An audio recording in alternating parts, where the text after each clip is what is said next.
الحمد لله نحمده ونستعينه ونستغفره ونؤمن به ونتوكل عليه ونعوذ بالله من شرور أنفسنا ومن سيئات أعمالنا من يهده الله فلا مضل له ومن يضلل فلا هادي له ونشهد أن لا إله إلا الله وحده لا شريك له ونشهد أن سيدنا محمدا عبده ورسوله أما بعد فأعوذ بالله من الشيطان الرجيم بسم الله الرحمن الرحيم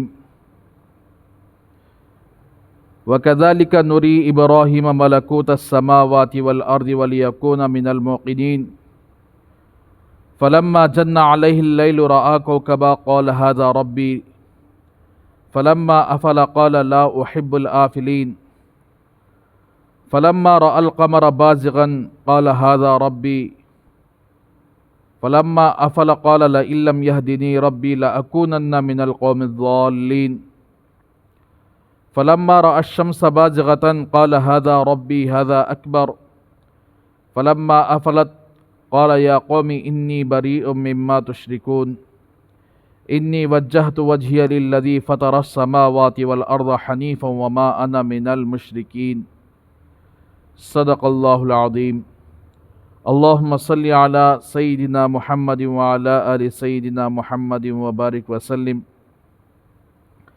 اللهم صل على سيدنا محمد وعلى آل سيدنا محمد وبارك وسلم اللهم صل على سيدنا محمد وعلى آل سيدنا محمد وبارك وسلم رب اشرح لي صدري ويسر لي أمري واحلل عقدة من لساني يفقهوا قولي۔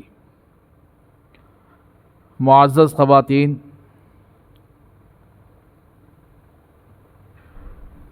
جیسا کہ آپ کو معلوم ہے کہ 15 دن میں انشاءاللہ آج کے 15 دن کو عید الاضحیٰ ہونے والی ہے، جس کے پیچھے ایک بہت بڑا واقعہ قرآن مجید کے اندر اللہ نے بیان فرمایا ہے کہ وہ واقعہ حضرت ابراہیم علیہ السلام کا واقعہ ہے، اور اللہ تبارک و تعالی نے حضرت ابراہیم علیہ السلام کے ساتھ جو آزمائشیں ہوئی ہیں، جو امتحانات ہوئے ہیں، تو واقعتاً خود قرآن مجید میں اللہ نے فرمایا وَإِذِ ابْتَلَىٰ إِبْرَاهِيمَ رَبُّهُ بِكَلِمَاتٍ فَأَتَمَّهُنَّ قَالَ إِنِّي جَاعِلُكَ لِلنَّاسِ إِمَامًا قَالَ وَمِن ذُرِّيَّتِي قَالَ لَا يَنَالُ عَهْدِ الظَّالِمِينَ۔ اور جب آزمائش میں ڈالا اس کے رب نے ابراہیم ربہ، ابراہیم علیہ السلام کو آزمائش میں ڈالا ابراہیم علیہ السلام کے رب نے، تو فَأَتَمَّهُنَّ، تو حضرت ابراہیم علیہ السلام تمام آزمائشوں سے پاس ہو گئے، مکمل کر کے دکھلائے، اس میں ذرہ برابر بھی پیچھا نہیں ہٹے۔ اللہ نے یعنی قوم کے پاس، ایسی قوم جو پوری زندگی بت پرستی میں مبتلا تھی، ان کے پاس دعوت کے لیے بھیجا، اور حضرت ابراہیم علیہ السلام نے پورے مشرکوں کے سامنے، بڑے بڑے حکمرانوں کے سامنے، بادشاہوں کے سامنے، پوری قوم کے سامنے ایک اللہ ہونے کا اعلان کیا، تو ایسی صورت میں ساری قوم دشمن بن گئی۔ میں آگے تفصیل سے واقعہ سناؤں گا۔ تو وہاں پورا امتحان اللہ نے لیا تھا، اکیلے تنہا آدمی، پوری قوم پر ایسا بھاری تھا، پوری قوم کو لاجواب کر کے رکھ دیا، وہ امتحان مکمل طور پر پاس ہوا۔ دوسرا امتحان یہ تھا کہ اللہ تبارک و تعالی حضرت ابراہیم علیہ السلام کو وہ لوگ دشمنی میں آ کے ایک آگ ایسی سلگائے جس کو حضرت ابراہیم علیہ السلام کو ڈالا گیا، تو یہ بھی بڑی آزمائش تھی کہ اس میں حضرت ابراہیم علیہ السلام اپنے رب کے نام کے خاطر آگ میں کود گئے، اور اللہ نے اس آزمائش میں بھی مکمل طور پر کامیابی حاصل فرمائی۔ اور تیسری آزمائش اولاد نہیں تھی، اولاد کو اللہ تبارک و تعالیٰ 90 سال کی عمر میں اولاد عطا فرمائی، اور اس چھوٹی اولاد کو اللہ نے اپنے راہ میں ذبح کرنے کا حکم دیا، تو ایسی صورت میں حضرت ابراہیم علیہ السلام اس کے بھی پیچھے نہیں ہٹے، بلکہ اپنی اولاد کو بھی اللہ کے راہ میں قربان کرنے کے لیے تیار ہو گئے، وہ بھی کامیاب ہو گئے۔ اور اسی طریقے سے اللہ نے حضرت ابراہیم علیہ السلام کو اپنا گھر بنانے کا حکم فرمایا، تو حضرت ابراہیم علیہ السلام، حضرت اسماعیل علیہ السلام دونوں مل کر کعبۃ اللہ کی تعمیر فرمائی۔ تو بہرحال یہ بہت ساری آزمائشیں حضرت ابراہیم علیہ السلام کے ساتھ ہوئی ہیں، اور حضرت ابراہیم علیہ السلام نے اس کو مکمل کر کے دکھلایا ہے۔ حضرت ابراہیم علیہ السلام ایسے گھرانے کے اندر پیدا ہوئے، عراق کے اندر ایک شہر ہے بابل جس کا نام ہے، اس بابل شہر کے اندر حضرت ابراہیم علیہ السلام کی پیدائش ہوئی، آپ پیدا ہوئے، اور حضرت ابراہیم علیہ السلام بچپن ہی سے یعنی اللہ تبارک و تعالیٰ کی وحدانیت کے بارے میں غور کرتے تھے۔ بعض علماء یہاں تک کہ حضرت ابراہیم علیہ السلام کی پیدائش سے پہلے یہ واقعہ اپنے کتابوں کے اندر لکھتے ہیں کہ نمرود اس زمانے کا جو بادشاہ تھا، اس بادشاہ کو بعض نجومی آ کر یہ کہنے لگے کہ تمہاری قوم کے اندر ایک ایسا بچہ پیدا ہونے والا ہے جو بچہ کہ آپ کی سلطنت کو ختم کر دے گا، جیسا کہ موسیٰ علیہ السلام کے زمانے میں فرعون کو نجومیوں نے پیشن گوئی دی تھی، اسی طریقے سے نمرود کو پیشن گوئی دی کہ آپ کے قوم کے اندر ایک ایسا بچہ پیدا ہونے والا ہے جو آپ کی سلطنت کو ختم کرنے والا بنے گا۔ تو نمرود نے کیا کیا کہ یہاں تک کہ جو نجومی تھے وہ سب کے سب تاریخ بھی بتا دیے کہ فلاں تاریخ میں فلاں رات میں یعنی حمل ٹھہرنے والا ہے، اس رات کے اندر اس کے بعد اتنے مہینے کے بعد یہ بچہ پیدا ہونے والا ہے۔ ساری ڈیٹیلز نجومیوں نے ہر نمرود کو سنا دی۔ نمرود نے کیا کیا، پورے علاقے کے لوگ کہ بابل شہر کے اندر وہ بچہ پیدا ہونے والا، عراق کے اندر بابل شہر جو ہے اس کے اندر پیدا ہونے والا، تو نمرود نے یہ فرمان جاری کر دیا کہ آج کے بعد سے لے کر اس رات تک جس تاریخ کی رات کی نجومیوں نے بیان کی تھی، اس رات تک سارے مردوں کو ایک طرف کر دیا اور ساری عورتوں کو ایک طرف کر دیا، تاکہ میاں بیوی آپس میں مل نہ پائے اور تاکہ حمل نہ ٹھہر نہ پائے۔ تو اس طرح اس نے یعنی مردوں کے گروہ کو الگ کر دیا، عورتوں کے گروہ کو الگ کر دیا، اور مردوں کے گروہ کا نگران بنایا ابراہیم علیہ السلام کے باپ آزر کو، اور عورتوں کی گروہ کا نگران بنایا ابراہیم علیہ السلام کی ماں کو۔ تو پوری چوکیداری یہ لوگ کر رہے تھے کہ کوئی مرد اپنی بیوی سے نہ مل پائے، کوئی بیوی اپنے مرد سے نہ مل پائے۔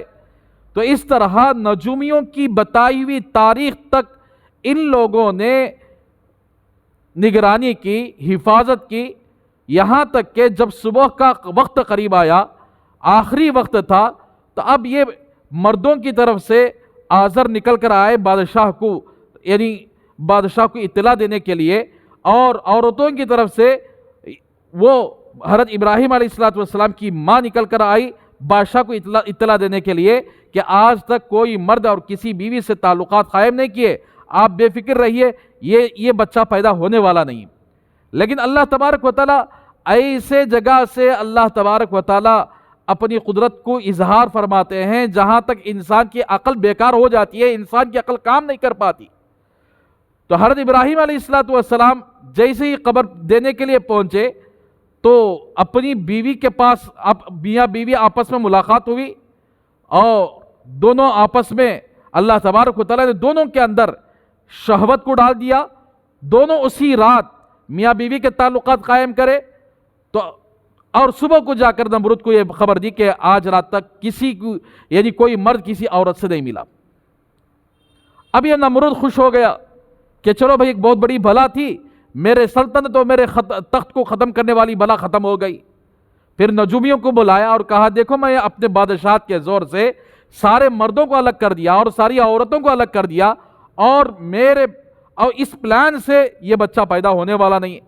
نجومیوں نے کہا کہ آپ کا پلان فیل ہو چکا ہے، وہ بچہ اس کے ماں کے پیٹ کے اندر اس کا حمل ٹھہر چکا ہے، اور فلاں تاریخ کو وہ بچہ پیدا ہونے والا ہے۔ تو نمرود اور پریشان ہوا، اس نے کہا کہ جتنے مرد بچے پیدا ہوں گے وہ سارے مرد بچوں کو ذبح کر دیا جائے، قتل کر دیا جائے۔ یہ علماء نے لکھا ہے اپنی کتابوں کے اندر، تفسیر کے اندر بھی یہ باتیں لکھی ہوئی ہیں۔ بہرحال وہ کوئی اور نہیں تھی، حضرت ابراہیم علیہ السلام کی ماں کے پیٹ کے اندر بچے کا حمل ٹھہرا، اور یہاں تک کہ جب ولادت کا وقت قریب آیا تو نمرود کے سارے پولیس پھر رہے تھے، کہیں جس جگہ کوئی بچہ پیدا ہوتا ہے فوراً اس بچے کو جا کر ذبح کر دیتے تھے۔ تو آزر جو حضرت ابراہیم علیہ السلام کے باپ تھے پریشان ہوئے کہ کیا کیا جائے۔ تو ابراہیم علیہ السلام کی ماں نے جیسے ہی ولادت کا وقت قریب آیا جنگل میں نکل گئیں، اور ایک پہاڑ کے اندر ایک گوی تھی، اس گوی کے اندر داخل ہو گئی، وہاں پر اپنے بچے کو جنم دیا۔ جنم دے کر وہیں پر کپڑے میں لپیٹ کر بچے کو وہاں چھوڑ کر واپس لوٹ کر آ گئی۔ ایک پتھر اس غار کے منہ پر ایک پتھر ڈال کر، ایک پتھر بند کر کے وہاں سے نکل کر آ گئی۔ اور روزانہ حضرت ابراہیم علیہ السلام کی ماں وہاں پر آتی تھی تو کیا دیکھتی ہیں کہ جب حضرت ابراہیم علیہ السلام پیدا ہوئے پورے غار کے اندر ایک نور پھیل چکا تھا، پورے غار کے اندر۔ اور ابراہیم علیہ السلام کو اللہ تبارک و تعالیٰ نے، بعض تفسیروں کے اندر یہ بھی آتا ہے کہ اللہ تبارک و تعالیٰ حضرت ابراہیم علیہ السلام کو غذا پہنچانے کے لیے حضرت جبرائیل علیہ السلام کو بھیج دیا، اور جبرائیل علیہ السلام ایک انگلی ان کے منہ میں رکھتے تو ایک انگلی میں دودھ نکل کر آتا، دوسری انگلی ان کے منہ میں رکھتے تو دوسری انگلی سے شہد نکل کر آتا۔ تو اس طرح ایک انگلی سے دودھ اور ایک انگلی سے شہد نکل کر آتا تھا، اور حضرت ابراہیم علیہ السلام اسی طرح پروان چڑھتے گئے، اور یہاں تک کہ ان کی ماں جب بھی آتی حضرت ابراہیم علیہ السلام کو دیکھتی، ایک عجیب کیفیت اس غار کے اندر موجود تھی، ایک عجیب نورانیت اس غار کے اندر موجود تھی، یہاں تک کہ 7 سال تک حضرت ابراہیم علیہ السلام کو اللہ نے اسی غار کے اندر رکھ کر نشو نما کیا، پرورش کیا، پالا اللہ تبارک و تعالیٰ نے۔ 7 سال کے بعد ابراہیم علیہ السلام اپنے گھر لوٹے، اور حضرت ابراہیم علیہ السلام کے باپ دونوں مل کر حضرت ابراہیم علیہ السلام کی پرورش کرنے لگے۔ تو حضرت ابراہیم علیہ السلام کی عجیب کیفیت تھی، اس لیے کہ انہوں نے بچپن ہی سے حضرت جبرائیل علیہ السلام کی تربیت میں تھے۔ حضرت جبرائیل علیہ السلام اللہ کی جانب سے آتے اور ان کے منہ کے اندر 2 انگلیاں رکھتے، ایک انگلی سے شہد نکلتا تھا اور ایک انگلی سے دودھ نکلتا تھا، اسی طرح وہ پروان چڑھے، اللہ کے عجائبات کو دیکھے۔ تو اب وَكَذَلِكَ نُرِي إِبْرَاهِيمَ مَلَكُوتَ السَّمَاوَاتِ وَالْأَرْضِ وَلِيَكُونَ مِنَ الْمُوقِنِينَ۔ تو اب ابراہیم علیہ السلام جب اللہ کی قدرت کو دیکھا تو اب ان کے دلوں کے اندر، اب جب شہر واپس آئے، بابل شہر واپس آئے، ساری قوم بت پرستی میں مبتلا تھی۔ قوم کے لوگ نمرود کو اپنا رب مانتے تھے، نمرود کے سامنے سجدہ کرتے تھے، اور خود حضرت ابراہیم علیہ السلام کا باپ آزر اتنا مشرک تھا کہ اپنے ہاتھ سے بتوں کو بنا کر لوگوں کو جا کر بیچتا اور کہتا کہ یہ تمہارے معبود ہیں۔ اس طرح حضرت ابراہیم علیہ السلام نے اپنی ساری قوم کو دیکھا، کوئی نمرود کو سجدہ کر رہی ہے، کوئی بتوں کے سامنے سجدہ کر رہی ہے، کوئی بتوں کے سامنے منتیں مانگتی ہے، بے جان پتھروں کے سامنے سجدہ کرتی ہوئی دیکھا۔ تو حضرت ابراہیم علیہ السلام کے دل کے اندر خیال آیا، کیا یہ ان بتوں سے بڑا کوئی رب نہیں ہے؟ کیا ان نمرود سے زیادہ کوئی رب نہیں ہے؟ تو اللہ تبارک و تعالیٰ نے ایک مرتبہ حضرت ابراہیم علیہ السلام وَكَذَلِكَ نُرِي إِبْرَاهِيمَ مَلَكُوتَ السَّمَاوَاتِ وَالْأَرْضِ وَلِيَكُونَ مِنَ الْمُوقِنِينَ فَلَمَّا جَنَّ عَلَيْهِ اللَّيْلُ رَأَىٰ كَوْكَبًا۔ رات ہوئی تو حضرت ابراہیم علیہ السلام یہی سوچ رہے تھے، یہ کتنے پاگل لوگ ہیں، کتنے بیوقوف لوگ ہیں، آسمانوں پر ہزاروں کروڑوں لاکھوں ستارے موجود ہیں، یہ چمکتے ہیں، سارا آسمان کالا پڑا ہوا ہے، جب یہ چمک رہے ہیں تو اندازہ لگاؤ کہ رات کی اندھیری کے اندر چمکنے والا ہی رب ہو سکتا ہے۔ تو ستاروں کو دیکھ کر انہوں نے یہ خیال کیا کہ شاید ھذا ربی، یہ میرے رب ہو سکتے ہیں۔ فلما جن علیہ اللیل رآ کوکبا قال ھذا ربی فلما افل قال لا احب الآفلین۔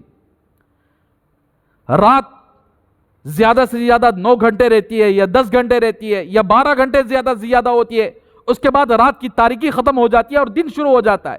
جیسے ہی دن شروع ہو جاتا ہے، رات کے اندر نظر آنے والے ستارے ختم ہو جاتے ہیں ان کی روشنی ماند پڑ جاتی ہے، تو جب صبح ہوئی، صبح کی روشنی رات کی تاریکی پر چھا گئی اور چمکنے والے ستارے غائب ہو گئے، تو ایسی صورت میں سارے فلما افل قال اللہ احب الافلین، جب یہ ستارے غائب ہو چکے، اس کا نور بجھ چکا، اس کی روشنی ختم ہو گئی، تو حضرت ابراہیم علیہ السلام نے فرمایا کہ میں ان غائب ہونے والے ستاروں کو پسند نہیں کرتا، ان سے محبت نہیں کرتا۔ پھر اس کے بعد دوسری رات آئی۔ اب دوسری رات کے اندر 14ویں رات کا چاند سارے ستاروں سے زیادہ چمک رہا تھا، اس کی روشنی زمین پر ٹارچ لائٹ کی طرح پڑ رہی تھی اور پوری دنیا کے اندر وہ روشنی دے رہا تھا۔ تو اب حضرت ابراہیم علیہ السلام کے دل و دماغ کے اندر یہ خیال آیا، شاید یہ ستاروں سے بڑا نظر آ رہا ہے، ستارے اس کے سامنے کچھ بھی نہیں ہے، یہ بڑا بھی ہے اور یہ روشنی دینے میں ستاروں سے زیادہ ماہر ہے، شاید کہ فلما رأى القمر بازغا قال هذا ربی، جب حضرت ابراہیم علیہ السلام نے چاند کو چمکتا ہوا دیکھا تو ایسی صورت میں کہنے لگے یہ میرا رب ہے۔ اب چاند بھی کب تک چمکتا رہے گا؟ جب تک کہ رات کی تاریکی رہتی ہے اس وقت تک چاند چمکتا رہے گا۔ جب رات کی تاریکی ختم ہو جاتی ہے، رات کا اندھیرا ختم ہو جاتا ہے، چاند کی چمک بھی ختم ہو جاتی ہے، تو فلما رأى القمر بازغا قال هذا ربی فلما افل قال لئن لم يهدني ربی لأكونن من القوم الضالین۔ صبح ہوئی تو چاند بھی غائب ہو گیا۔ تو حضرت ابراہیم علیہ السلام نے فرمایا جو میرا رب ہے، جس نے مجھے پیدا کیا ہے، اگر یہ میرا رب میری رہنمائی نہیں کرے گا، مجھے ہدایت نہیں دے گا، مجھے صحیح راستہ نہیں بتلائے گا، تو ایسی صورت میں گمراہ لوگوں میں سے ہو جاؤں گا۔ تو معزز خواتین، ہر مرد اور ہر عورت کو چاہیے کہ ہم دین کے اعتبار سے کون سا راستہ اپنا رہے ہیں، اسلام کے اعتبار سے کون سا راستہ اپنا رہے ہیں۔ راستے تو ہزاروں ہیں، لیکن ایک ہی راستہ منزل مقصود تک پہنچنے والا ہے، وہ اللہ کا راستہ ہے، وہ اللہ کے حبیب صلی اللہ علیہ وسلم کا راستہ ہے، وہ صحابہ کا راستہ ہے، وہ تابعین کا راستہ ہے، وہ تبع تابعین کا راستہ ہے۔ یہی وہ راستہ ہے جو اللہ نے بتایا ہے، اسی راستے پر نبی کریم صلی اللہ علیہ وسلم چل کر دکھائے، اسی راستے پر صحابہ چلے، اسی راستے پر تابعین چلے، اسی راستے پر تبع تابعین چلے، وہی ایک راستہ جنت تک پہنچنے والا ہے۔ باقی جتنے راستے ہیں، چاہے وہ دین کا لیبل لگا کر لوگ بتا رہے ہوں کہ یہ دین کا راستہ ہے، کوئی دین کا لیبل لگا کر غلط بدعتیں شامل کر لیا ہوں، تو سمجھو کہ وہ سب کے سب راستے ایسے ہیں جو گمراہ راستے ہیں، وہ گمراہ راستے جہنم تک پہنچانے والے راستے ہیں۔ تو اسی لیے حضرت ابراہیم علیہ السلام کے خیال کے اندر آیا کہ اگر میرا اللہ مجھے ہدایت نہیں دے گا تو میں گمراہ لوگوں میں سے ہو جاؤں گا۔ تو اسی لیے ہدایت اللہ کے ہاتھ میں ہے۔ ہدایت اتنی سستی نہیں ہے کہ اللہ تبارک و تعالی ہر ایک کو عطا فرما دے، اور اتنی مہنگی نہیں ہے کہ مانگنے والے کو نہ دی جائے، بلکہ ہدایت ایسی چیز ہے جو بندہ طلب کرتا ہے، تڑپتا ہے ہدایت کے لیے، اور اس کی یہ فکر ہوتی ہے کہ مجھے ہدایت مل جائے، صحیح راستہ مل جائے، اللہ ضرور اسے ہدایت دے دیتے ہیں اور صحیح راستہ عطا فرما دیتے ہیں۔ تو اسی لیے اللہ نے قرآن مجید میں یعنی دعا مانگنے کا طریقہ بھی سکھلا دیا، کیسے ہدایت کی دعا مانگی جاتی ہے۔ ربنا لا تزغ قلوبنا بعد اذ ہدیتنا وہب لنا من لدنک رحمہ انک انت الوہاب۔ اے ہمارے پروردگار، ہمارے دلوں کو مت پھیریے آپ کے ہدایت دینے کے بعد۔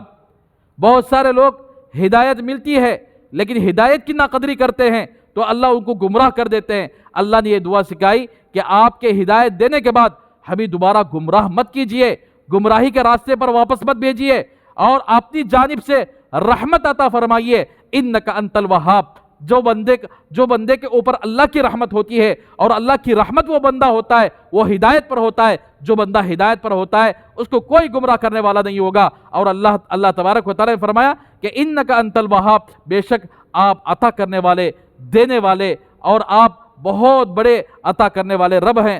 تو بہرحال معزز خواتین، ہمیں چاہیے کہ اللہ سے ہدایت مانگے۔ تہجد میں اٹھتے ہیں، تہجد کی نماز پڑھتے ہیں، تہجد میں اللہ کی دعا ہدایت کی دعا مانگے، اور فرض نماز پڑھتے ہیں، فرض نماز کے بعد ہدایت کی دعا مانگے۔ ہمیشہ ہم ہدایت کی دعا مانگتے رہیں گے، انشاءاللہ اللہ ہدایت بھی دیں گے اور ہدایت پر استقامت بھی عطا فرمائیں گے۔ اب رات گزر گئی، چاند کی روشنی بھی مان پڑ گئی، ستاروں کی روشنی بھی ختم ہو گئی، دونوں چیزیں غائب ہو گئے، اور دن ہوا تو حضرت ابراہیم علیہ السلام نے دن کے اندر آسمان میں دیکھا کہ ایک ایسا بہت بڑا سورج جو اتنی زبردست روشنی دے رہا ہے، جو چاند کی روشنی سے کہیں زیادہ چمکدار، ستاروں کی روشنی سے کہیں زیادہ چمکدار، اور ستاروں سے بڑا، چاند سے بڑا، بہت بڑا سورج، اس کی یعنی چمک پر کوئی آنکھ نہیں ٹک پا رہی ہے۔ تو فلما رأى الشمس بازغة قال هذا ربي هذا اکبر، جب ابراہیم علیہ السلام نے سورج کو دیکھا، سورج کی روشنی کو دیکھا، چمکتا ہوا دیکھا، تو ابراہیم علیہ السلام نے فرمایا شاید کہ یہ میرا رب ہو سکتا ہے، اس لیے کہ بڑا بھی ہے اور نہایت چمکدار بھی ہے۔ سورج کب طلوع ہوتا ہے؟ آج کے حساب سے، آج کی تاریخ کے حساب سے زیادہ سے زیادہ 6:10 پر سورج طلوع ہو جاتا ہے، اور کب غروب ہوتا ہے؟ 6:40 پر 5 پر غروب ہو جاتا ہے، شام کے 6:40 پر۔ پھر سورج کی روشنی ختم ہو جاتی ہے، آسمان پر کوئی سورج نظر نہیں آتا۔ تو ابراہیم علیہ السلام نے چمکتا ہوا سورج کو دیکھ کر خیال کیا کہ یہ میرا رب ہو سکتا ہے۔ جب سورج بھی غائب ہو گیا، سورج بھی غروب ہو گیا، تو ابراہیم علیہ السلام نے فرمایا کہ فلما رأى الشمس بازغة قال هذا ربي هذا اکبر فلما افلت قال یا قوم انی بریء مما تشرکون۔ تو جب سورج بھی غائب ہو گیا، سورج بھی غروب ہو گیا، تو حضرت ابراہیم علیہ السلام نے فرمایا کہ میں شرک کرنے والوں سے براءت ظاہر کرتا ہوں۔ یہ جتنے لوگ ہیں، کوئی انسان کو پوج رہا ہے، کوئی بتوں کو پوج رہا ہے، کوئی سورج کی پوجا کر رہا ہے، کوئی چاند کی پوجا کر رہا ہے، کوئی ستاروں کی پوجا کر رہا ہے، کوئی آگ کی پوجا کر رہا ہے، کوئی سامان کی پوجا کر رہا ہے، پتہ نہیں کیسے کیسے شرک کے کام اس زمانے کے اندر موجود تھے۔ تو حضرت ابراہیم علیہ السلام نے صاف فرما دیا کہ اے میری قوم، تمہارا رب یہ نہیں ہے، تمہارا رب تو کوئی اور ہے، تمہارا رب وہ ہے جس نے ساری کائنات کو پیدا کیا۔ تم لوگ تو مشرک ہو، شرک کرنے والے ہو، تمہارے شرک سے میں بری ہوں، میں تمہارے ساتھ نہیں ہوں، تم شرک کرنے والے ہو، میں اللہ کی پرستش کرنے والا، جس نے مجھے پیدا کیا، جس نے تم سب کو پیدا کیا، جس نے ساری کائنات کو پیدا کیا۔ انی وجہت وجہی للذی فطر السماوات والارض حنیفا وما انا من المشرکین۔ ہم نماز شروع کرنے سے پہلے یہی آیت تلاوت کرتے ہیں کہ میں متوجہ ہوتا ہوں اس اللہ کی طرف، اس ذات کی طرف جس نے آسمان اور زمین کو پیدا کیا، ٹھیک ٹھاک پیدا کیا۔ آسمان کے اندر نہ کوئی عیب ہے، نہ زمین کے اندر کوئی عیب ہے۔ اللہ نے آسمان کو جس طرح پیدا کرنا چاہیے تھا پیدا کیا، زمین کو جس طرح پیدا کرنا چاہیے تھا پیدا کیا، آسمان اور زمین کو ٹھیک ٹھاک پیدا کیا، اس کے اندر کوئی عیب نہیں ہے، بغیر عیب کے سیدھا سادہ اللہ نے پیدا کیا۔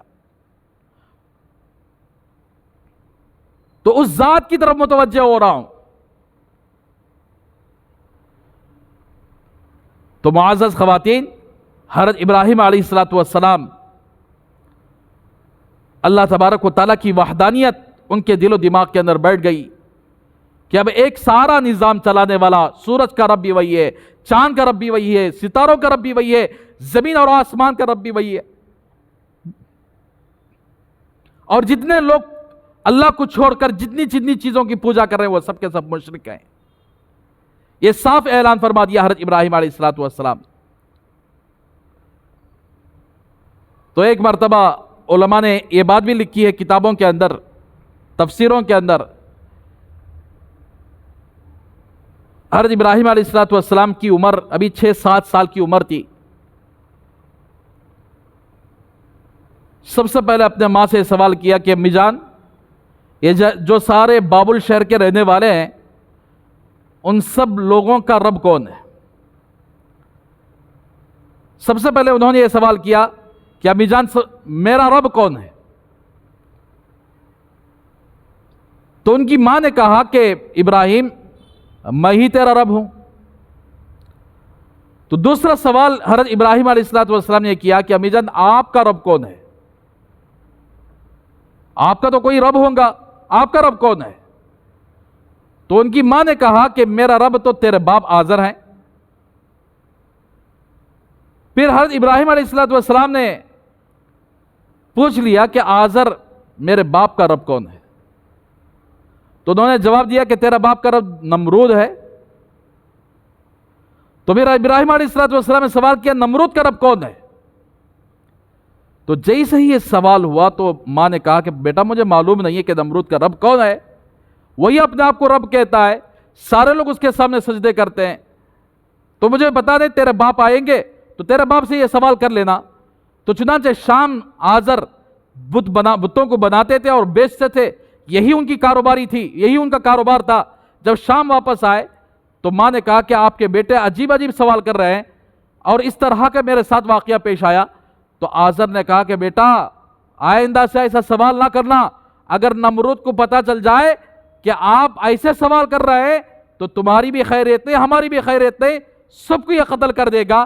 تو اس طرح حضرت ابراہیم علیہ السلام کو آزر، ان کے باپ آزر نے ڈرا کر دھمکا کر رکھ دیا کہ آئندہ سے ایسے سوال نہیں کرنا کہ میرا رب نمرود ہی ہے، نمرود سارے لوگوں کو پال رہا ہے، سارے لوگ اس کو رب مان رہے ہیں۔ اس طرح حضرت ابراہیم علیہ السلام کو ڈرایا حضرت ابراہیم علیہ السلام کے باپ نے۔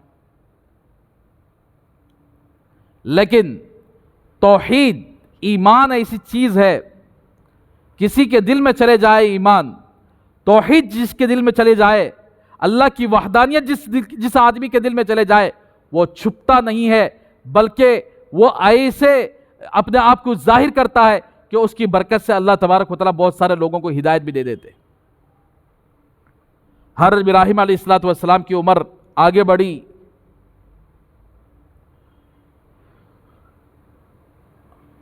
اور اللہ تبارک و تعالیٰ کا حکم آیا کہ اب آپ اپنی قوم کو اللہ کی طرف بلائیے، سب سے پہلے اپنے ماں باپ کو اللہ کی طرف بلائیے۔ سورہ مریم کے اندر اللہ تبارک و تعالیٰ بڑی تفصیل کے ساتھ حضرت ابراہیم علیہ السلام اپنے باپ کو کیسے دعوت دیے۔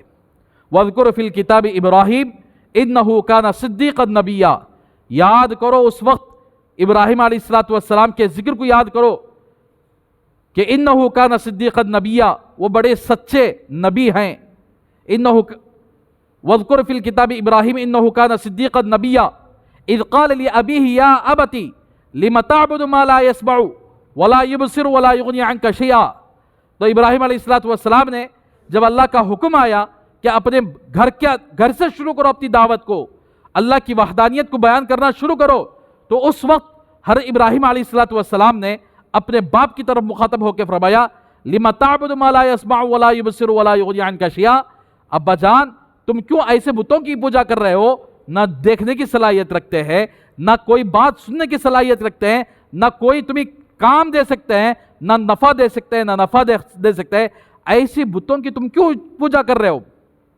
یا ابت لا تعبد الشیطان، یا ابت انی قد جاءنی من العلم ما لم یأتک فاتبعنی اہدک صراطا سویا۔ ابا جان اللہ تبارک و تعالیٰ نے مجھے نبوت عطا فرمائی ہے، مجھے ایسا علم عطا فرمایا ہے، آپ میری اتباع کرو، میں تمہیں سیدھا راستہ دکھلاؤں گا۔ تم غلط راستے پر چل رہے ہو، شرک والے راستے پر چل رہے ہو، یہ شرک والا راستہ ہمیشہ کے لیے جہنم کا راستہ ہے، آپ میری اتباع کرو۔ اللہ نے مجھے ایسا علم دیا ہے جو تمہیں نہیں عطا فرمایا، اگر تم میری اتباع کرو گے میں تمہیں سیدھا راستہ بتلاؤں گا۔ یا ابت لا تعبد الشیطان ان الشیطان کان للرحمن عصیا۔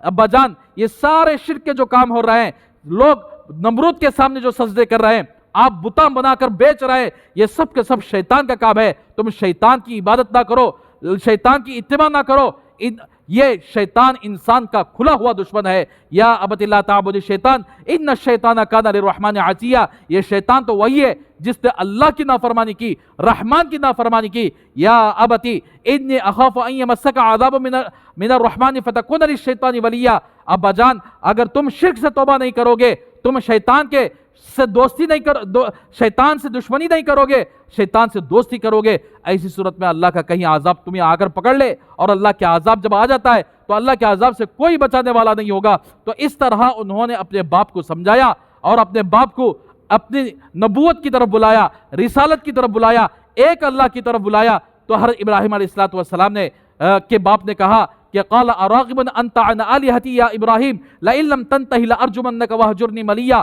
تو ابراہیم علیہ السلام کے باپ نے کہا کہ آئندہ سے ایسی دعوت مت دینا، ورنہ میں تجھے پتھر سے مار مار کر گاؤں سے باہر کر دوں گا، میرے سامنے ایسی باتیں نہ کرنا۔ تو اس وقت حضرت ابراہیم علیہ السلام نے اپنے باپ سے فرمایا کہ قال السلام علیک ساستغفر لک ربی انہ کان بی حفیا واعتزلکم وما تدعون من دون اللہ وادعو ربی عسى الا اکون بدعاء ربی شقیا.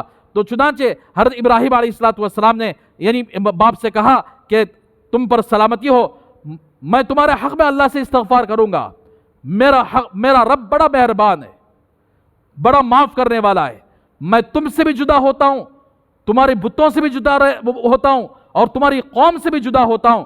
تو چنانچہ حضرت ابراہیم علیہ السلام نے سب سے پہلے اپنے باپ کو بلایا ایک اللہ کی طرف، پھر اس کے بعد اللہ تبارک و تعالیٰ کا حکم ہوا کہ تم جاؤ اپنی قوم کے اندر ایک اللہ کی طرف لوگوں کو بلاؤ. تو قوم کو حضرت ابراہیم علیہ السلام ایک اللہ کی طرف بلانا شروع کیے. وَلَقَدْ آتَيْنَا إِبْرَاهِيمَ رُشْدَهُ مِن قَبْلُ وَكُنَّا بِهِ عَالِمِينَ إِذْ قَالَ لِأَبِيهِ وَقَوْمِهِ مَا هَٰذِهِ التَّمَاثِيلُ الَّتِي أَنْتُمْ لَهَا عَاكِفُونَ قَالُوا وَجَدْنَا آبَاءَنَا لَهَا عَابِدِينَ قَالَ لَقَدْ كُنْتُمْ أَنْتُمْ وَآبَاؤُكُمْ فِي ضَلَالٍ مُّبِينٍ قَالُوا أَجِئْتَنَا بِالْحَقِّ أَمْ أَنْتَ مِنَ اللاعبين. تو چنانچہ سورہ انبیاء کے اندر اللہ تبارک و تعالیٰ نے یہ ساری تفصیل بیان فرمائی کہ حضرت ابراہیم علیہ السلام اپنی باپ سے اپنی قوم سے مخاطب ہو کر فرمایا کہ جن بتوں کی تم پوجا کر رہے ہو یہ کس وجہ سے کر رہے ہو. وَلَقَدْ آتَيْنَا إِبْرَاهِيمَ رُشْدَهُ مِن قَبْلُ وَكُنَّا بِهِ عَالِمِينَ إِذْ قَالَ لِأَبِيهِ وَقَوْمِهِ مَا هَٰذِهِ التَّمَاثِيلُ الَّتِي أَنْتُمْ لَهَا عَاكِفُونَ. یہ کیا بت ہیں، یہ کیا شرک ہے، تم کن بتوں کی پوجا کر رہے ہو؟ تو قوم نے کہا، باپ نے کہا قَالُوا وَجَدْنَا آبَاءَنَا لَهَا عَابِدِينَ کہ ہم نے اس طرح کرتے ہوئے ہمارے باپ دادا کو دیکھا، ہمارے باپ دادا کے دین پر ہم چل رہے ہیں. جیسا کہ آج کل کی پرانی بوڑھیاں یہی بولتے نا، جتنے رسم و رواج شادیاں کے اندر، جتنے رسم و رواج مرنے کے بعد کرتے ہیں لوگ، چہلم چھلا 40واں 3واں 10واں 20واں، یہ سب کے سب باپ دادا کا دین ہے. یہ سب کے سب اپنے باپ دادا کو جس طرح پائے اسی طریقے سے لوگ چل رہے. شریعت باپ دادا کی نہیں ہو سکتی، شریعت تو اللہ کی ہو سکتی ہے، اللہ کے رسول کی شریعت ہو سکتی ہے.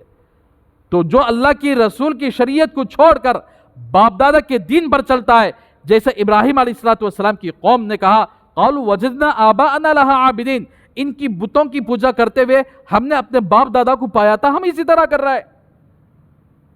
تو معزز خواتین، اسی لیے کہتے ہیں اگر عورتوں کے اندر رواجیں ختم ہو جائیں، رسمیں ختم ہو جائیں تو پھر سارا معاشرہ سدھر جائے گا. اگر عورتیں ان رسموں کے اندر رہیں گی، کل قیامت کے دن اللہ کے سامنے پکڑی جائیں گی. کل قیامت کے دن اللہ تبارک و تعالیٰ سوال بھی کریں گے، اور گمراہی راستہ بتلانے والوں کو، جو لوگ گمراہ ہو کر جہنم میں جا چکے ہیں، ان عورتوں کو اسی جگہ ڈھکیل دیا جائے گا. اس لیے شادیوں کے رواج کو ختم کرو، مرنے کے بعد کے رواجوں کو ختم کرو، بچہ پیدا ہونے کے بعد چھلا چھٹی گٹی یہ جتنے ہیں ستوا سے یہ رواجوں کو ختم کرو، ورنہ کل قیامت کے دن اللہ کے سامنے تمہاری گرفت ہوگی، تمہیں پکڑیں گے اللہ تبارک و تعالیٰ اور پوچھیں گے کہاں کا دین آپ نے امت کے اندر رائج کر کے آئے ہیں. اس لیے کہ ہر زمانے کے اندر قوم کے اندر سب سے زیادہ جن کی باتوں کا اعتبار کیا جاتا ہے وہ عورتیں ہیں. عورتیں جن باتوں کو چلاتی ہیں وہ چل جاتی ہیں، چاہے اچھی باتیں کیوں نہ ہو، چاہے بری باتیں کیوں نہ ہو. اگر عورتوں نے اچھی باتوں کو چلایا، سنتوں کو پھیلایا، نبی کی شریعت کو پھیلایا، کل قیامت کے دن وہ بڑے اچھے مقام پر رہوں گے. اور جن عورتوں نے بدعت کے راستے کو پھیلایا، شرک کے راستے کو پھیلایا، کل قیامت کے دن جہنم کے گڑھے میں جلتے ہوئے نظر آئیں گے. اسی لیے باپ دادا کے کاموں کو چھوڑ دو، قرآن کی طرف نظر اٹھا کر دیکھو، رسول اللہ صلی اللہ علیہ وسلم کی زندگی کی طرف نظر اٹھا کر دیکھو. اگر آپ نے کوئی کام اس طرح کیا تو کرو، اگر نہیں کیا تو چھوڑ دو.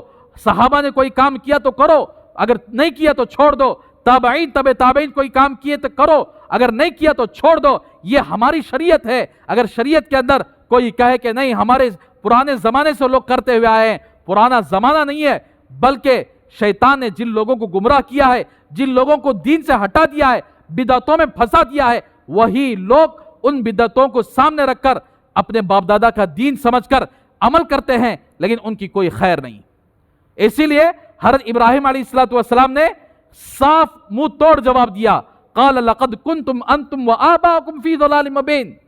تم بھی، تمہارے باپ دادا بھی کھلی گمراہی میں رہے، گمراہی راستے پر چل رہے تھے. تو قوم نے کہا قالوا اجئتنا بالحق یا من من اللاعبین، اچھا تمہیں کیا جی حق پر ہنسو یا ہمارے ساتھ مذاق کر رہے ہیں، کھیل تماشا کر رہے ہیں؟ یہ ساری باتوں کو تم کچھ نہیں کہہ رہے ہیں، بتاں کچھ نہیں بول رہے ہیں، کیا آپ حق لے کر آئے ہیں یا آپ ہمارے ساتھ مذاق کر رہے ہیں؟ تو حضرت ابراہیم علیہ السلام نے فرما دیا قال بل ربکم رب السماوات والارض الذی فطرہن وانا علی ذلک من الشاہدین وتاللہ لاکیدن اصنامکم بعد ان تولوا مدبرین۔ ابراہیم علیہ السلام نے فرمایا کہ رب بیوقوفو، تم اپنے ہاتھ سے بتوں کو بنا رہے ہو اور اسی کے سامنے سجدے کر رہے ہو، انہی بتوں کو پینڈ مار رہے ہو، انہی بتوں کو اپنے گھر کے اندر لے جا کر رکھ رہے ہو، یہ نہ چلنے کے قابل رہے، نہ دیکھنے کے قابل رہے، نہ سننے کے قابل رہے، نہ آپ کے کچھ کام آ سکتے ہیں، ایسے بتوں کی تم پوجا کر رہے ہو، جبکہ اللہ تبارک و تعالیٰ ہی ساری کائنات کو پیدا کرنے والا، آسمانوں کا رب، زمین کا رب، اور اللہ نے یہ سارے پتھروں کو اللہ نے پیدا کیا، تم سب کو اللہ نے پیدا کیا، یہ ساری مخلوقات کا خالق اللہ ہے، اور اللہ تبارک و تعالیٰ نے مجھے بھی پیدا کیا، تمہیں بھی پیدا کیا، یہ سارے بت ہیں، نمرود کو بھی اللہ تبارک و تعالیٰ نے پیدا کیا، اس سے بھی ایک ناک ہے، دو آنکھ ہے، ایک زبان ہے، ایک منہ ہے، دو کان ہے، ہماری طرح وہ انسان ہے، تو انسان خدا نہیں ہو سکتا۔ اس طرح ابراہیم علیہ السلام نے قوم کو سمجھایا، قوم نہیں سمجھی، کہے جاؤ جاؤ تمہارا کام تمہیں دیکھو، ہمارا کام ہم دیکھیں گے۔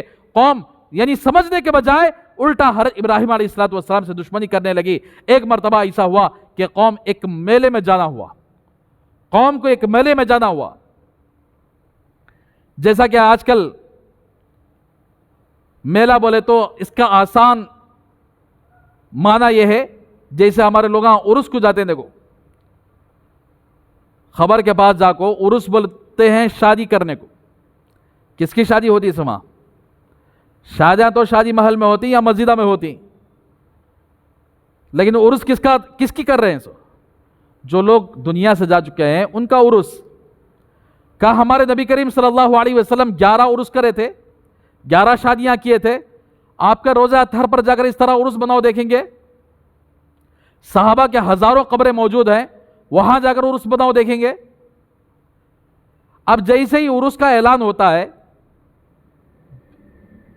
وہاں ایک بہت بڑا بازار بھی لگ جاتا ہے، مدن پلی کی 100% میں سے 95% عورتیں اسی عرس میں رہتے ہیں، نعوذ باللہ من ذالک۔ کیا بولے تو چیزاں سستے ملتی، بازار لگتا ہے، چیزاں لے کر آنے واسطے جا رہے ہیں، ایسی گندی جگہ جا کر آپ بازار کو جا کر خرید رہے ہیں جہاں پر وہ لوگ دین کے باغی ہیں، دین کے خلاف چلنے والے، قرآن کے خلاف چلنے والے، اللہ والوں کی زندگی کے خلاف چلنے والے، وہاں پر 95% لوگ وہیں پر ہماری عورتیں ہوتی ہیں۔ بہانہ یہ ہے کہ وہاں پر طرح طرح کی چیزیں آتی ہیں، بکنے کے لیے، خریدنے کے لیے جاتے ہیں، وہاں جا کر خرید کر آتے ہیں، اور اسی جگہ قوالی ہوتی ہے، قوالیوں میں وہی عورتوں کو بلا کر قوالی کہی جاتی ہے جو عورتیں میک اپ کر کے مردوں کا مقابلہ کرنے والی۔ کتنا گندا ماحول وہاں پر ہوتا ہے۔ کیا یہی اسلام ہے؟ یہی شریعت ہے؟ اگر یہ عرس جائز ہوتا تو مسجدوں کے اندر ہوتا، اگر یہ عرس دین ہوتا تو مسجدوں کے اندر کعبۃ اللہ کے پاس ہوتا۔ تو معزز خواتین، ابراہیم علیہ السلام کی قوم کو شیطان نے جس طرح بہکایا ہے، یہ نام نہاد مسلمان، اگرچہ کہ وہ مسلمانوں کی فہرست میں اللہ کی نگاہ میں ہیں کہ نہیں معلوم نہیں،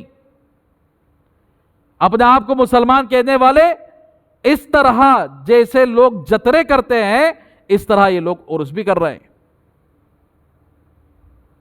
تو آئیے، عرس جترے سب وہ زمانے سے چلے آ رہے، مسلمانوں نے عرس نام دے دیا، ان لوگوں نے، ہندو لوگوں نے اگر جترا نام دے دیا، کوئی فرق نہیں دونوں کے درمیان۔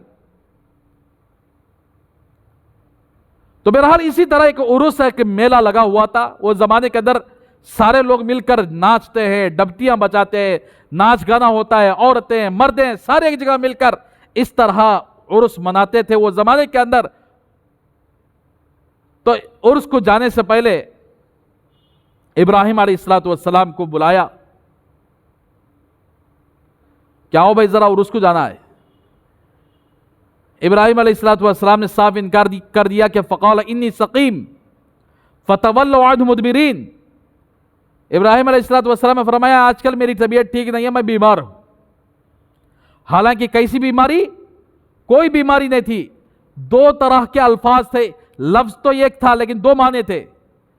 تمہارے شرک کے کام کو دیکھ دیکھ کر میرا دل بیمار ہو چکا ہے، میرا اندرونی پریشان ہو چکا ہے، اس لحاظ سے حضرت ابراہیم علیہ الصلوۃ والسلام نے فرمایا تم عرس کو جاؤ، تم میلے کو جاؤ، میں آ کر بیمار ہوں، میں آ نہیں سکتا۔ اور ایک بات ان سے کہہ دی وَتَاللَّهِ لَأَكِيدَنَّ أَصْنَامَكُمْ بَعْدَ أَن تُوَلُّوا مُدْبِرِينَ، تمہارے بتوں کے سلسلے میں میرے پاس ایک پلان ہے، تم چلے جاؤ گے تو میں ایک پلان میرے پاس موجود ہے، ایک پلان کروں گا، ایک پلان میں ضرور کروں گا تمہارے بتوں کے ساتھ۔ فَجَعَلَهُمْ جُذَاذًا إِلَّا كَبِيرًا لَهُمْ لَعَلَّهُمْ إِلَيْهِ يَرْجِعُونَ۔ حضرت ابراہیم علیہ الصلوۃ والسلام موقع کی تلاش میں تھے، سارے لوگ عرس کو نکل گئے، سارے لوگ وہ میلے کو نکل گئے۔ حضرت ابراہیم علیہ الصلوۃ والسلام جہاں یہ بت بٹھائے ہوئے تھے، کوئی بڑا بت تھا، کوئی چھوٹا بت تھا، کسی کے ہاتھ 15 تھے، کسی کے ہاتھ 20 تھے، کسی کی ناک لمبی تھی، کسی کے کان چوڑے تھے، کسی کا پیٹ نکلا ہوا تھا، کسی کا پیٹ دبا ہوا تھا۔ اس طرح کے ہزاروں بت اس گھر کے اندر، اس عبادت گاہ کے اندر موجود تھے۔ حضرت ابراہیم علیہ الصلوۃ والسلام ایک کلہاڑی لے کر اس بت خانے کے اندر چلے گئے اور سارے بتوں کے کسی کا ہاتھ کاٹ دیا، کسی کی ناک کاٹ دی، کسی کی گردن اڑا دی، کسی کا پیر کاٹ دیا، سارے بتوں کا حال ختم کر دیا۔ ختم کرنے کے بعد ان میں سب سے بڑا بت جو تھا اس کو چھوڑ دیا، اس کو کچھ نہیں کیا، اسی کے گردن کے اندر کلہاڑی کو رکھ کر واپس آ گئے۔ دوسرے پارے کے اندر حضرت ابراہیم علیہ الصلوۃ والسلام جب بت خانے کے اندر گئے، بتوں کے سامنے بہت سارے کھانے پینے کی چیزیں رکھی ہوئی تھی، لڈواں تھے، جامونا تھے، مثال کے طور پر ہمارے یہاں رکھتے ہیں نا جلیبیاں، میٹھے میٹھے چیزاں، جیسا ہمارا مسلمانہ بھی فاتحہ کے نام پر ویسا آج کرتی ہیں، جیسا ان لوگاں بتوں کے سامنے سارے کھانے کی چیزیں رکھ کر وہ منترم پڑھتے ہیں، ہمارے یہاں اگر فاتحہ کے نام پر اس طرح بہت سارے کھانے رکھ کر فاتحہ کو دلاتے ہیں اور سمجھتے ہیں کہ یہ فاتحہ اس کھانے میں چلا گیا، یہ کھانا بڑا تبرک والا بن گیا۔ تو معزز خواتین، نہ فاتحہ ہمارے یہاں موجود ہے، اگر یہ ہوتا تو قرآن مجید میں ضرور اللہ اس کا تذکرہ فرماتے کہ تم دیکھو تمہارے کھانوں کے اندر برکت آنا ہے تو تم کھانے کو سامنے رکھ کر فاتحہ بولو، کھانے کو سامنے رکھ کر سورہ فاتحہ پڑھو، سورہ اخلاص پڑھو اور اس کا اصالہ ثواب کرو تو تمہارے کھانوں کے اندر برکت آئے گی۔ اللہ نے نہ قرآن مجید کے اندر فرمایا، نہ نبی کریم صلی اللہ علیہ وسلم نے کسی حدیث کے اندر یہ بات فرمائی، نہ آپ صلی اللہ علیہ وسلم 60 پر 3 سال دنیا کے اندر موجود تھے، آپ نے کئے کھانے کھائے، صحابہ نے آپ کے ساتھ کھانے کھائے، آپ صلی اللہ علیہ وسلم نے کبھی کسی کھانے پر اس طرح کا معاملہ نہیں کیا۔ تو اس لیے یہ سب اگر کیا ہے، پیٹ پالو لوگوں کی دھندا ہے، نیاز ملتا نہیں فاتحہ دلے تو۔ بہت سارے مولوی صاحب کیا کرے، مولوی صاحب نے آدھے بادے مولوی صاحب ہوئے بولے تو ایسے کام نہیں کرتے، پکا عالم ایسے کام نہیں کرتا۔ جو آدھے بادے ہوتے نا اپنے پیٹ کے لیے، تنخواہیں کم ہوتی ہیں، اب ایک گھر کے اندر فاتحہ دلے بولے تو 111 روپے مل جاتی، ایسے 10 گھر بولے تو دن کی 1000 روپے کی کمائی ہو گئی۔ تو اس لیے انہوں اپنے پیٹ کے لیے کیا کرے، لوگوں کو دھوکہ دیے، لوگوں کو صرف ایک فاتحہ کے نام پر پیسہ لوٹنا شروع کر دیے۔ اب لوگوں کو کیا ہے، ان کو برکت کی لالچ دلائے کہ اس طرح کرنے سے تمہارے گھر کے اندر برکت آئے گی، تمہارے کھانوں کے اندر برکت آئے گی۔ اب لوگ اسی برکت کو حاصل کرنے کے لیے 111 روپے منہ پر مار دیے مولوی، یعنی وہ فاتحہ دلوانے والے کے۔ اب انہوں برکت کو سمیٹنا شروع کرے، حالانکہ برکت نہیں بلکہ اس گھر پر لعنت آتی ہے جس گھر کے اندر اللہ کے رسول صلی اللہ علیہ وسلم کی سنت نہ ہو، جس گھر کے اندر یعنی بدعت اور شرک کا کام ہو، اس گھر کے اندر اللہ کی رحمت نہیں آئے گی، اللہ کی برکت نہیں آئے گی۔ تو حضرت ابراہیم علیہ السلام جیسے بت خانے کے اندر پہنچے، بہت سارے کھانے کی چیزیں رکھی ہوئی تھی۔ فراغ الی آلہتہم فقال الا تأکلون ما لکم لا تنطقون فراغ علیہم ضربا بالیمین فاقبلوا الیہ یزفون قال اتعبدون ما تنحتون واللہ خلقکم وما تعملون قالوا ابنوا له بنیانا فالقوه فی الجحیم فارادوا به کیدا فجعلناهم الاسفلین۔ سورہ صافات کے اندر جب بت خانے میں داخل ہوئے حضرت ابراہیم علیہ السلام، ان بتوں سے کہا کیا بھائی تم کھانا نہیں کھا رہے ہو؟ کتنی چیزیں تمہارے سامنے پڑی ہوئی ہیں۔ سری لنکا کے اندر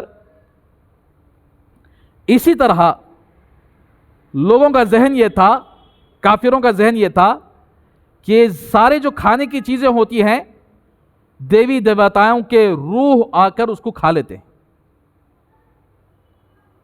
اس طرح کا ہندو لوگوں کو یہ ذہن بنا کر رکھے ہوئے تھے۔ وہاں کا ایک پجاری اتفاق سے ایسا ہوا کہیں باہر نکل گیا اور اپنے مندر کا دروازہ بھول کر کھلا رکھ کر چلا گیا۔ جب وہ واپس آیا تو کیا دیکھتا ہے کہ ایک کتا اس مندر کے اندر گھسا ہوا ہے اور جتنی چیزیں وہاں کھانے کی تھی کھایا آسانی کے ساتھ۔ اب یہ پجاری دیکھ رہا ہے کہ کیا کرے گا، کیا کرتا ہے دیکھیں گے۔ ان لوگوں کے دماغ کے اندر یہ بات تھی کہ دیوی دیوتاؤں کے روح آئیں گے وہ کھائیں گے، لیکن یہ کتا سارا کھا رہا ہے، جتنی چیزیں وہاں رکھی ہوئی ہیں وہ سب کے سب کھانا شروع کر دیا۔ پھر کھا کر اس نے کیا کیا، کتے کا کام ہی یہی ہے، ساری چیزیں کھا کر ٹانگ اٹھا کر اس بت کو اٹھا کر پیشاب کر کے اس بت کے اوپر پیشاب کر کے نکل چکا۔ اب یہ سارا منظر وہ پجاری دیکھ رہا تھا، اس نے کچھ نہیں کیا، 10 لیٹر پیٹرول لایا کین کے اندر، اس مندر کو پیٹرول ڈال کر آگ لگا کر وہاں سے فرار ہو گیا۔ اب جتنے غیر مسلم لوگ تھے اس کے دشمن بن گئے اور اس کی تلاش کے لیے پیچھے پیچھے پڑے۔ وہ غائب ہو چکا، غائب ہو کر اس نے فوراً مسجد کے اندر آیا اور اسلام قبول کیا اور اپنی یہ ساری کارگزاری سنائی کہ جتنے بت تھے نہ کسی کام کے تھے، نہ وہ کھاتے ہیں نہ پیتے ہیں، نہ کسی کی بات کو سننے کی ان کے اندر صلاحیت ہے، نہ کسی کو نفع پہنچانے کی اس کے اندر صلاحیت ہے، نہ کسی کو نقصان دے سکتے نہ نفع دے سکتے۔ میں نے اپنے آنکھوں سے دیکھا کہ کتا ان کے سامنے کا سارا رزق کھا رہا ہے اور کھا کر انہی کے اوپر ٹانگ اٹھا کر پیشاب کر کے چلا گیا۔ یہ بت اس کو کچھ نہ کر سکے تو ہمارا تمہارا کیا بھلا کر سکیں گے؟ ہماری تمہاری کیا منتیں پوری کر سکیں گے؟ ہماری تمہاری کیا ضرورتیں پوری کر سکیں گے؟ ہماری تمہاری کیا نفع دے سکیں گے؟ میرے دل میں یہ خیال آیا، میں نے سارے مندر کو آگ جلوا کر میں نے نکل چکا تھا۔ اب وہ ماشاءاللہ ایک بہت بڑے مبلغ بن چکے، بہت بڑے اللہ والے بن چکے جنہوں نے اپنے آنکھوں سے دیکھا۔ تو اسی لیے جس بندے کو اللہ ہدایت دے دیتے ہیں، جس بندے کو اللہ تبارک و تعالیٰ اسلام کی توفیق دے دیتے ہیں تو ایسی باتیں ان کو سمجھ میں آ جاتی۔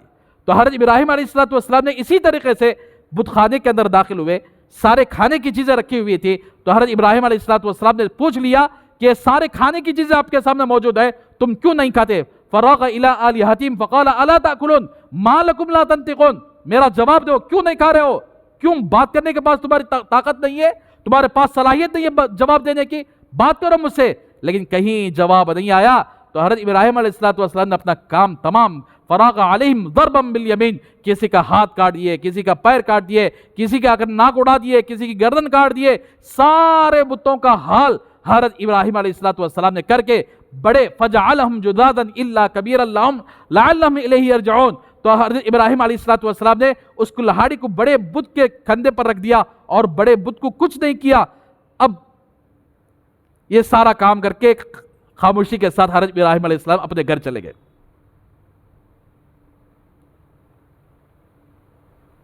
اب قوم آئی، عرس میں ناچ لے کر گا لے کر ناچ کر واپس آئی۔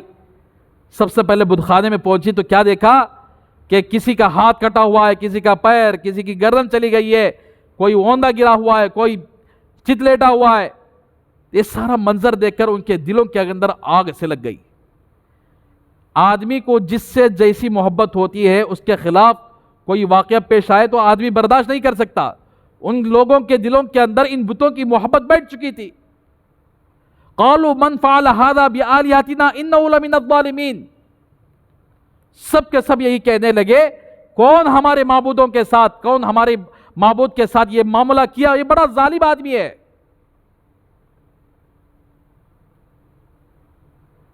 تو بعض لوگوں نے کہا قالوا سمعنا فتى يذكرهم يقال له ابراہیم، بعض لوگوں نے کہا کہ ایک نوجوان ہے نا جس کا نام ابراہیم ہے، وہ ایک دھمکی دے رہا تھا، تم جاؤ بیٹا میلے کو جاؤ، عرس کو جاؤ، میں تمہارے بتوں کے ساتھ ایک پلان کروں گا، تمہیں جاؤ۔ تو یہ نوجوان شاید اس نوجوان کی کوئی حرکت ہوگی۔ تو لوگوں نے کہا قالوا فأتوا به على أعين الناس لعلهم يشهدون، بلا لے کر آؤ لوگوں کے سامنے۔ اس زمانے کے بادشاہ کو بھی ان لوگوں نے بلا لیا، نمرود کو۔ ساری قوم یہ انتظار میں ہے کون اس جرم کو قبول کرے گا، اس کو سخت سخت سزا دی جائے گی۔ سارے لوگ جمع ہو گئے، حکمران جمع ہو گئے۔ اب ابراہیم علیہ السلام کو بلایا گیا، اکیلے ابراہیم علیہ السلام پوری قوم کا مقابلہ کر رہے ہیں۔ قوم نے پوچھا قالوا انت فعلت هذا بآلهتنا یا ابراہیم، اے ابراہیم ہمارے معبودوں کے ساتھ تم نے ایسا معاملہ کہ تم ہی کریے کیا، ایسا معاملہ تم ہی نے کیا؟ تو حضرت ابراہیم علیہ السلام کا جواب سنیے، قربان جائیے۔ قال بل فعله كبيرهم هذا فاسألوهم إن كانوا ينطقون۔ حضرت ابراہیم علیہ السلام نے یہ نہیں کہا کہ میں کیا ہوں، بلکہ یہ جواب دیا ان میں کے بڑے نے کیا، اگر تم ان میں کے بڑے کو پوچھنا چاہتے تو پوچھ لو۔ ان میں کے بڑے کون ہیں؟ قوم نے سمجھا کہ ان کا بڑا بت جس کے کندھے پر کلہاڑی لگی ہوئی تھی۔ ابراہیم علیہ السلام نے یہ سمجھ کر جواب دیا کہ ساری قوم کے اندر نبی بڑے ہوتے ہیں، اللہ کے بعد نبی کا درجہ ہوتا ہے۔ تو اس وقت اس زمانے کے اندر سب سے بڑے حضرت ابراہیم علیہ السلام تھے، اللہ کے بعد زمین کے اوپر۔ ان میں کے بڑے نے کون کیا؟ ان میں کے بڑے نے کیا، اگر تم اس کو پوچھنا چاہتے تو پوچھ لو، یعنی ابراہیم علیہ السلام نے کیا۔ اب ان لوگوں کا ذہن اس طرف گیا کہ بڑا بت جس کے کندھے پر کلہاڑی لگی ہوئی ہے، کلہاڑی لٹک رہی ہے، شاید کہ اسی نے کیا۔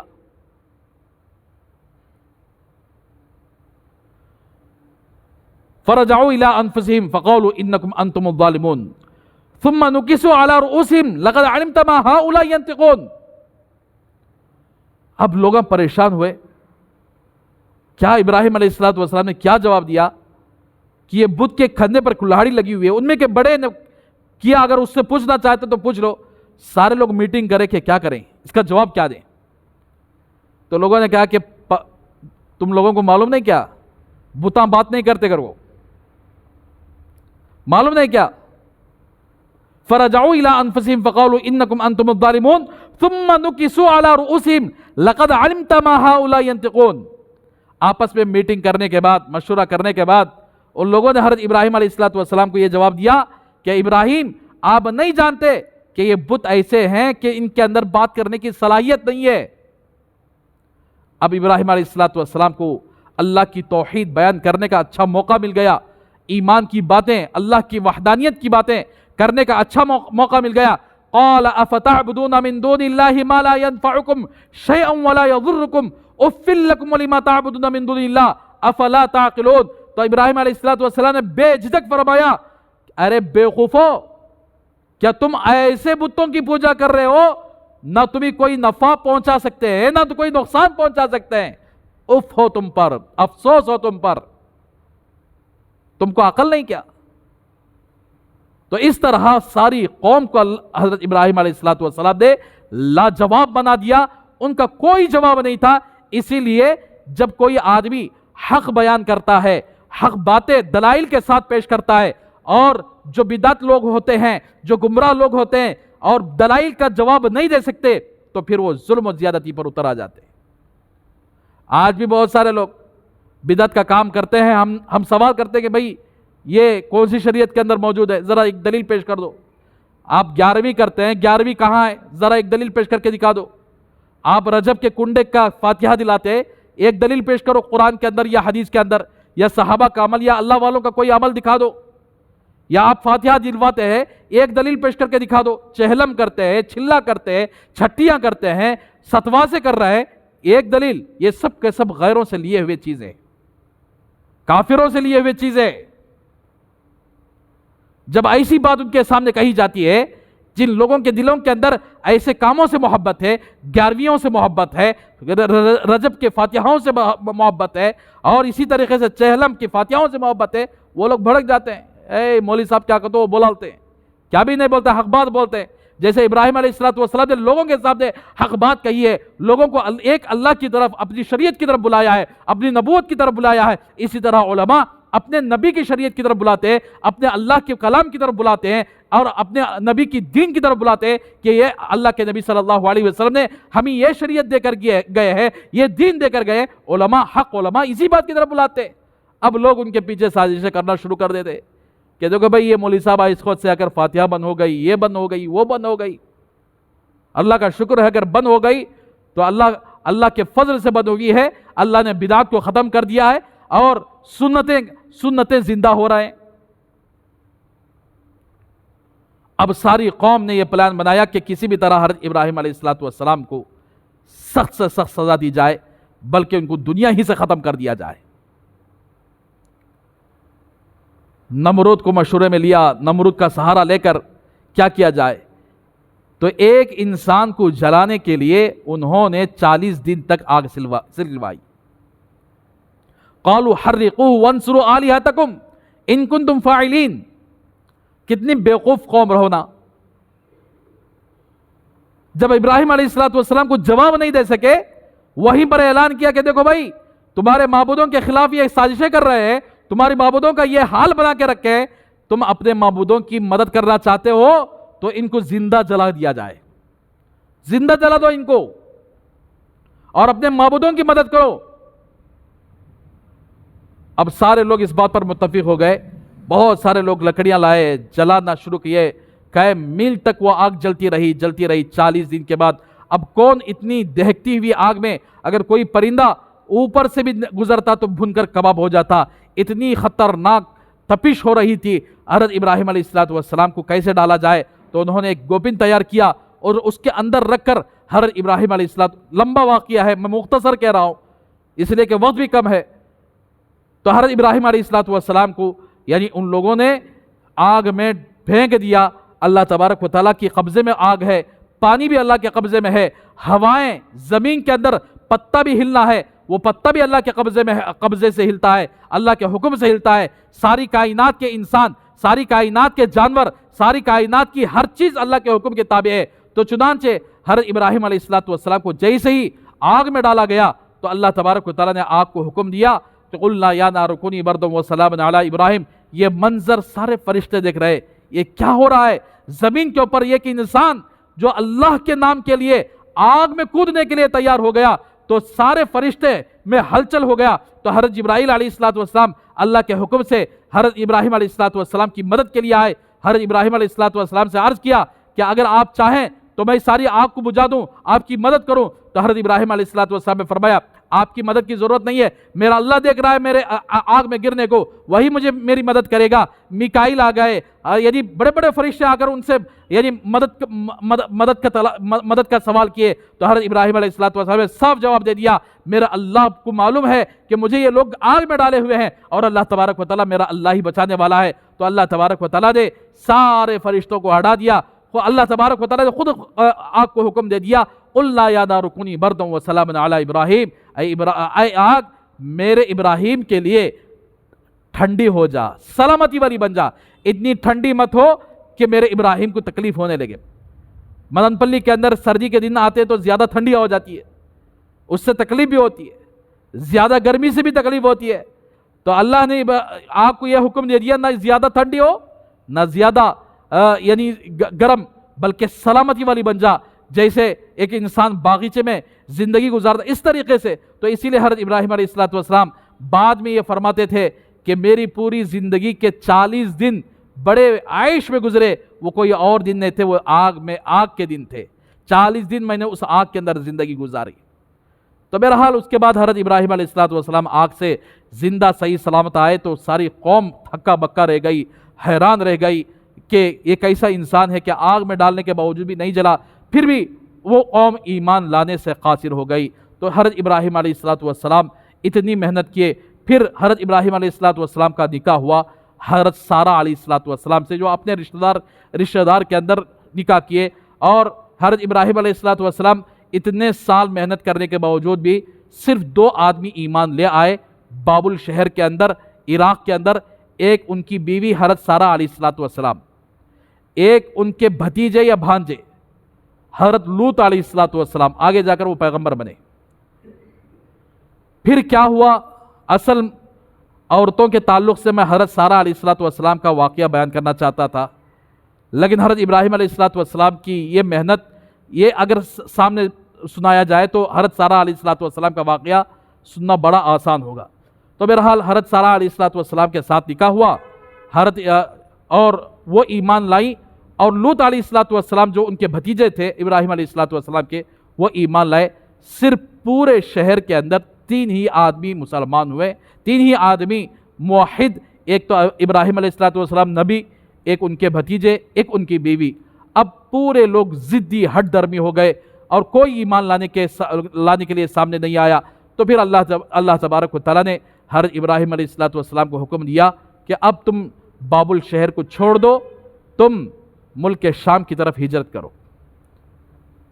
تو بہرحال انشاءاللہ اگلی اتوار آپ کے سامنے حضرت ابراہیم علیہ السلام کیسے ہجرت کیے، ہجرت کے درمیان کیا کیا واقعات پیش آئے، عورتوں کے لیے اس واقعے کے اندر کیا عبرت ہے۔ تو اسی لیے ہمیں چاہیے کہ اپنی زندگی کو توحید والی زندگی بنانا چاہیے، رسم و رواجوں سے اپنی زندگی کو پاک رکھنا چاہیے۔ شریعت اللہ تبارک و تعالیٰ کی شریعت جیسا کہہ رہی ہے، قرآن کے اندر جو احکامات ہیں، رسول اللہ صلی اللہ علیہ وسلم کا جو طریقہ ہے، اس طریقے کو اپنائیں گے تو ہماری کامیابی ہوگی۔ اگر ہم نے ان طریقوں کو چھوڑ کر باپ دادا کے دین پر چلا تو ہماری بربادی ہے، دنیا کے اندر بھی بربادی ہے اور آخرت کے اندر بھی بربادی ہے۔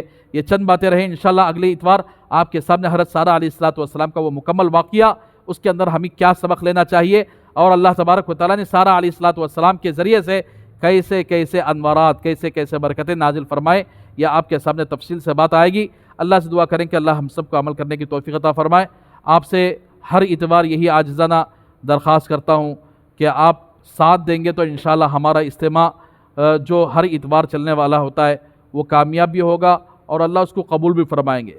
یہ کہ ہم لوگ تو اپنا پورا وقت کہیں گاؤں کو جائے بغیر، کہیں کسی اور جگہ پھرے بغیر ہم آپ کے لیے اتنا وقت نکال رہے ہیں، یہ بھی اللہ کا فضل ہے، ہمارا کوئی اس کے اندر کمال نہیں ہے۔ اللہ ہی کی توفیق سے یعنی بیان ہوتا ہے، اللہ ہی کی توفیق سے آپ کے سامنے بیٹھ کر کچھ بول رہا ہوں، یہ اللہ کی مدد اور اللہ کی توفیق ہے۔ آپ بھی میرا ساتھ دینا چاہیے۔ آپ کا ساتھ یہی ہے کہ اپنی جتنی بہنیں ہیں اپنے محلوں کے اندر، جو بھی رشتہ دار ہے، ان کو یہاں تک لانے کی کوشش کریں۔ تو معزز خواتین، آپ دیکھتے نہیں کہ محلوں کے اندر کتنی بے دینی پائی جا رہی ہے، کتنے لوگ بدعت کے پیچھے پڑ چکے ہیں، شرک کے پیچھے پڑ چکے ہیں۔ اگر ہماری تھوڑی سی بھی محنت لگ جائے کہ آپ کی بات سے بہت ساری عورتیں آ جائیں گی، بہت ساری بہنیں آ جائیں گی، ذرا آپ ساتھ دیں۔ اور اسی طریقے سے 5 وقت کی نماز کی پابندی، ذکر و اذکار گھروں کے اندر کرنا، اور اجتماعی ذکر کرنے سے بہت فائدے ہیں۔ سارے گھر کے افراد مل کر اللہ کا ذکر کریں، تعلیم کریں فضائل اعمال کی، اور قرآن پاک کی روزانہ تلاوت کرنے کی کوشش کریں۔ اور قریب میں اگر عید الاضحیٰ قریب آ رہا ہے، قربانی کا ایام قریب آ رہے ہیں، تو لہٰذا یعنی اگلے جمعہ سے 1 تاریخ سے لے کر جمعہ کے دن 1 تاریخ ہوگی انشاءاللہ ذی الحجہ کی، 9 ذی الحجہ تک یہ 9 دن ایسے ہیں کہ اللہ تبارک و تعالیٰ نے ذی الحجہ کے 10 راتوں کی 10 دن کی قسم کھائی، والفجر ولیال عشر۔ حدیث پاک کے اندر آتا ہے کہ اللہ تبارک و تعالیٰ کو یہ 10 دن کی عبادت بہت زیادہ محبوب ہے۔ اسی لیے اگر آپ کو ہو سکے 1 ذی الحجہ جیسے ہی چاند نظر آ جاتا ہے، اس وقت سے لے کر 9 ذی الحجہ تک اگر روزہ رکھنا چاہتی ہے تو بہت اچھا ہے۔ 9 روزے آسانی سے آرام سے رکھ سکتے ہیں، کیا بڑی بات نہیں ہے۔ اور ان دنوں کی عبادت اللہ کو بہت پسند ہے۔ اس کے اندر بہت ساری عبادتیں جمع ہوتی ہیں۔ ایک تو حاجیوں کی عبادت شروع ہو جاتی ہے انہی 10 دنوں میں۔ یہ کہا کر اللہ تبارک و تعالیٰ کو ان 10 دنوں کی راتوں میں عبادت کرنا، دن میں عبادت کرنا اللہ کو بہت پسند ہے۔ تو کم از کم ہم لوگ رات میں کچھ نوافل پڑھ لیے 10 راتوں میں، اور کچھ یعنی روزے رکھ لیے، تو انشاءاللہ ان روزوں کی برکت سے ہماری زندگیاں بدل جائیں گی۔ تو لہٰذا یعنی 10 دنوں میں سے 9 دن 9 ذی الحجہ تک یعنی روزہ رکھنے کی پابندی کریں اور رات میں کچھ نہ کچھ عبادت کر لیں. یہ اگلے جمعے، یہ آنے والا جمعے سے آ کر 1 تاریخ شروع ہوتی ہے. اور اسی طریقے سے جو بہنوں کی طرف سے قربانی دی جا رہی ہے، وہ بہنوں کو چاہیے کہ جیسے ہی ذی الحجہ کا چاند دیکھیں اپنے بال ناخن کو کاٹے بغیر، اس سے پہلے کاٹ لے، چاند نظر آتے ہی اپنے ناخن اور بالوں کو کاٹنا بند کر دیں اور اسی طرح عبادت کریں پورے 10 دن. انشاءاللہ اگلی اتوار آپ کے سامنے تھوڑا بہت قربانی کے تعلق سے بتا دوں گا. اللہ سے دعا کریں کہ اللہ تبارک و تعالی ہم سب کو عمل کرنے کی توفیق عطا فرمائے.